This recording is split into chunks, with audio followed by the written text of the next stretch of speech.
Okay, so the other article that I just kept skipping over because it had a picture of, who was it, Shirley Theron or somebody playing, well, Snow White. And the horror of Grimm's fairy tale, which fairy tales, I had passed the article, I believe, a couple of times earlier today. It didn't strike me as interesting. It's on the BBC, I believe. Till I was walking myself through all of the things that occurred to me when I was thinking about the Black Pete, was it? Black Pete Christmas Parade overseas.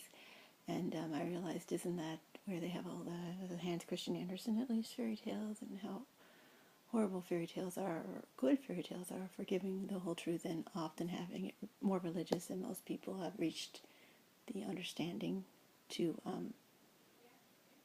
compare, to see the religion involved.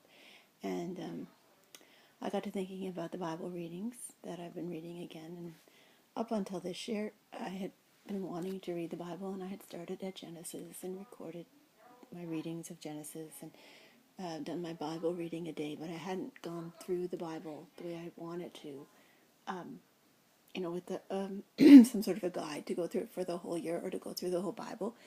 So I began setting myself a goal to copy 3 readings a night from the Anglican Online Lectionary Suggestions, which keeps me up to date with the Anglican Order of Service. And I copy them out because once I print something and then read it and then reread it again, I really use more of my 5 senses, which helps me to internalize it a little bit better. But sadly, I started wearing a little hat at the beginning of October, because last year I noticed when I was working nights at Walmart that if I didn't wear a little bit of a tight hat, I just felt a little bit more, especially at night, sadly, out there. My hair just felt brighter. I just felt I never ever had the problem at home. My red hair, I was always comfortable with it, but I just felt like covering my hair, the way you do with a candle, with a black hat. And once I started doing that, I just felt better. I don't know why. Something in me. Could be completely new to my personality, probably more persona than person. And so this year, when I started walking with my mother, and when October came on, I started wearing this skull hat that I had bought for Emma years ago when she was little, but she didn't particularly like it. And I, in my stereotypical, primary teacher sort of attitude, I hadn't worn it because I didn't want to appear, the way people seem to appear who wear those things. But I started putting it on because it was black and it was right there. One morning when I went to get ready, sort of showed up in the midst of the boxes to take Emma to school, and I put it on my head, and it was warm enough. And I thought, it can't be that bad. She didn't say anything. And, I'm driving a teenager to school with a skull cap on. And I wore it almost the whole of October.